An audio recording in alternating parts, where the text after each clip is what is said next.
Sa ilalim ng batas militar, inanunsyo ni dating Pangulong Ferdinand Marcos Sr. noong Hulyo 1973 ang desisyon na magtayo ng plantang nuklear. Ito umunong sagot sa 1973 crisis sa langis na bunga ng Middle East oil embargo. Naniniwala si Marcos na ang pagpapagawa ng nuclear power plant sa Bataan ang solusyon upang matugunan ang papalaking pangailangan ng bansa sa enerhiya at para mabawasan din ang ganap na pagsalik sa imported na langis. Sinimula ng konstruksyon ng Bataan Nuclear Power Plant noong 1976 pero saglit itong pinahinto noong 1979 matapos ang aksidente sa 3 Mile Island, isang nuclear facility sa Estados Unidos. Nakumpleto ang pagtatayo ng naturang pasilidad noong 1984. Ang Bataan Nuclear Power Plant ay idinisenyo upang makalikha ng 621 megawatts ng elektrisidad. Subalit bakit nga ba hindi nito nagawang gumana at pakinabangan ng ating bansa? Ano-ano mga kontrobersiyang ibinato sa naturang dambuhalang proyekto? Ano nga ba ang tunay na nangyari sa nuclear power plant sa Bataan? Muli nga ba itong bubuhayin o bubuksan ngayong Marcos na naman ang nasa palasyo? Ilan lamang yan sa mga tanong na susubukan nating sagutin para sa video natin ngayon. Kaya naman halika paps, samahan nyo kong alamin ang totoong sinapit ng Bataan Nuclear Power Plant at kung plano nga ba itong muling paganahin.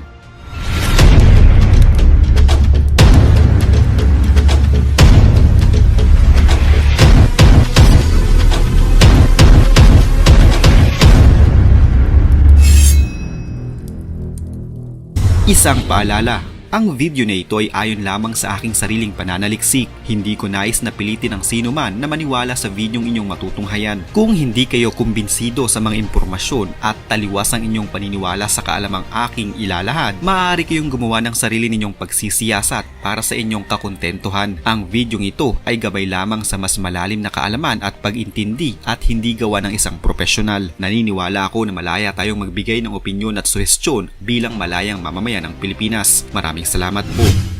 4 na taon matapos ideklara ni dating Pangulong Ferdinand Marcos Sr. ang martial law o batas militar, ang pagtatayo ng 620 megawatts na Bataan Nuclear Power Plant ay nagsimula noong taong 1976. Bilang tugon sa krisis sa enerhiya noong mga taong 1970, nilalayo nito na bawasan ang pagsandal ng bansa sa imported na langis at bumuo ng isang alternatibong mapagkukunan ng kuryente para sa Luzon grid. Sa paunang presyo na $500 million ng Westinghouse Electric Corporation, ang halaga nito ay lumobo sa $2.3 billion nang matapos ito noong taong 1984. Ito ay dahil na rin sa laki nito at sa mahal na mga materyales. 3 taon mula nang simulan ang pagtatayo ng Bataan Nuclear Power Plant, ang proyekto ay pansamantalang ipinatigil noong taong 1979 matapos ang isang nuclear accident sa the 3 Mile Island sa bansang Amerika. Ito ang nag-udyok sa gobyerno ng Pilipinas na suriin muli ang kaligtasan ng sarili nitong nuclear power plant na lumikha ng isang komisyon noong Hunyo 1979 upang siyasatin ang mga panganib na maaaring lumabas dahil sa pagpapatakbo ng ipinanukalang nuclear power plant. Itinalaga noon ni Marcos si Justice Minister Ricardo Puno at dating Senador Lorenzo Tañada na kilalang isang anti-nuclear aktivista na kapwa mamumuno sa Commission of the Safety of Bataan Nuclear Power Plant. Matapos tanggihan ni Tañada ang appointment, itinalaga ni Marcos si Puno bilang pinuno ng komisyon kasama ang mga retiradong mahistrado na sina Conrado Vasquez at Jose Bautista bilang mga miyembro. Sa isang ulat na isinumite noong Nobyembre 1979, sinabi ng komisyon na ang nuclear power plant ay mayroong hindi sapat na mga safeguard at maaari ring maging isang potensyal na panganib sa kalusugan at kaligtasan ng publiko. Sinabi rin ng naturang komisyon ang maraming depekto sa konstruksyon at disenyo, kabilang ang hindi nasiguro na pag-iimbak ng nuclear waste. Sa paanyaya ni Tañada, ang nuclear engineer na si Robert Pollard mula sa Union of Concerned Scientists ay nagsumite rin ng kanyang mga affidavit sa komisyon na sinasabing batay sa kanyang pag-aaral sa Bataan Nuclear Power Plant, ang planta ay hindi ligtas at magiging magastos. Nang maglaon at nagsalita siya sa harap ng Rotary Club ng Maynila at inulit ang kanyang pahayag. Sa kabila ng mga rekomendasyon ng komisyon, iniutos pa rin ni dating Pangulong Marcos Sr. na ipagpatuloy ang pagtatayo ng napakalaking infrastruktura noong Enero 1981 na may muling pinagkasundo ang kontrata sa Westinghouse. na nagsasama umano ng higit sa 100 na mga kinakailangang mga regulatory safety requirements. Habang nagsimulang lumakas ang mga protesta laban sa Bataan Nuclear Power Plant, nawala si Marcos sa kanyang posisyon bilang Pangulo ng Pilipinas sa 1986 People Power Revolution. Ang Bataan Nuclear Power Plant ay hindi na pinaandar ni dating Pangulong Cory Aquino noong Nobyembre 1986 sa pamamagitan ng Executive Order 55 na binabanggit ang kaligtasan at pang-ekonomiyang kadahilanan. Ito ay 7 buwan matapos sumabog ang Chernobyl Nuclear Power Plant ng Soviet Union. Ito ay isang aksidente sa naturang power plant kung saan 2 ang agad na namatay habang hindi bababa sa 28 ang iba pang mga namatay dahil naman sa pagkalantad sa matinding radiation sa loob ng 3 buwan. Sa isang joint news release noong taong 2005, sinabi ng United Nations at World Health Organization na higit sa 4,000 pa ang maaaring mamatay dahil sa pagkakalantad nila sa radiation. Noong tuluyan ng mapaalis sa pwesto si dating Pangulong Ferdinand Marcos Sr., ipinakiusap niya kay Corazon Aquino na noon ay siyang pinakabagong Pangulo ng bansa habang si Ferdinand Marcos ay nasa Hawaii na kung maaari ay pagpatuloy nito ang pagpapaandar sa naturang planta. Subalit hindi ito pinakinggan ni Cory Aquino. Malaki sanang matitipid natin sa singil sa kuryente at pag-angkat ng langis. Ito ay ayon kay Marcos.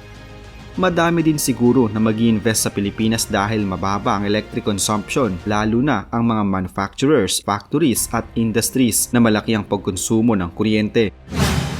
Ang utang ng ating bansa sa pag-alis ni Ferdinand Marcos Sr. ay nasa $27 billion at ang construction cost naman ng Bataan Nuclear Power Plant ay $6.5 billion o halos 1/3 ng utang ng bansa ay napunta lamang sa wala.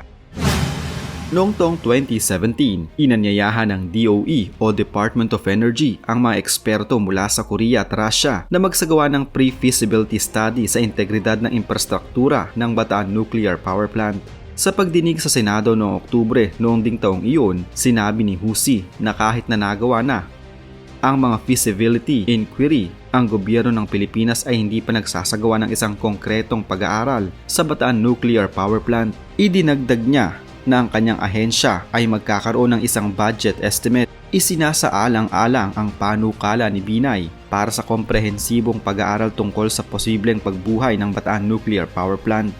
Sa isang pakikipanayam noon sa The Source ng CNN taong 2018, sinabi ni Russian Ambassador Igor Guvev na sa pagkakaalam niya, ang teknolohiya ng Bataan Nuclear Power Plant ng planta ay ganap na luma na at ang pandaigdigang pamantayan ngayon ay mas mataas na rin. Gayunpaman, ayon kay Carlo Arcilla, ang direktor ng Philippine Nuclear Research Institute, ang Bataan Nuclear Power Plant ay mas bata kumpara sa mga nuclear power plant sa Amerika. Ayon sa kanya, sinabi sa kanya ng mga eksperto mula sa isang Russian nuclear firm na ang kanilang Russian ambassador ay nagkamali sa kanyang mga pahayag tungkol sa Bataan Nuclear Power Plant. Ang planta sa Bataan ay may mga nuclear reactor na may parehong disenyo mula sa South Korea, Slovenia at Brazil na tumatakbo pa rin naman hanggang sa ngayon.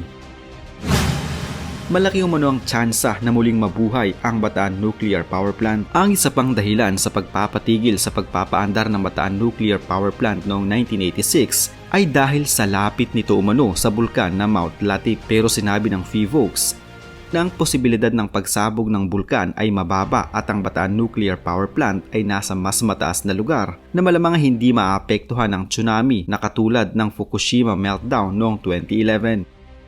Idinagdag pa ng PHIVOLCS na ang Iba-Zambales fault line ay 60 kilometro ang layo. Ayon sa ginawang pagsusuri, ang pinakahuling naitalang pagsabog ng Mount Native ay 27 years nang nakakalipas. Gayunpaman, ang magiging nuclear waste ng Bataan Nuclear Power Plant ay nananatiling isang malaking problema. Sinabi ng isang Filipino scientist na ang nuclear energy ay hindi sustainable dahil kinakailangan nito ang pag-angkat ng nuclear fuel. Pagkatapos umano na maabot ng isang nuclear power plant ang pinakamataas na lifespan na 40 years, ang pagdekomisyon at pagpapanatili ng nuclear waste sa loob ng maraming taon ay maaaring maging mahal. Malaki ang posibilidad na buhayin ni Pangulong Ferdinand Marcos Jr. ang Bataan Nuclear Power Plant nang batiin siya sa pagkapanalo ng leader ng South Korea na pag-usapan ang tungkol sa Bataan Nuclear Power Plant at nag-alok umano ng tulong ang nasabing bansa para buhayin ito.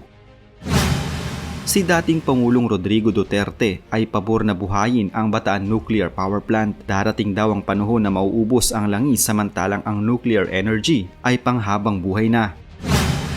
Hinihiling niya sa bagong administrasyon na buhayin ang Bataan Nuclear Power Plant. Tingnan daw mabuti ang kahalagahan sa pagbuhay nito, bagamat delikado raw, makakaasa naman na pangmatagalang source ng kuryente.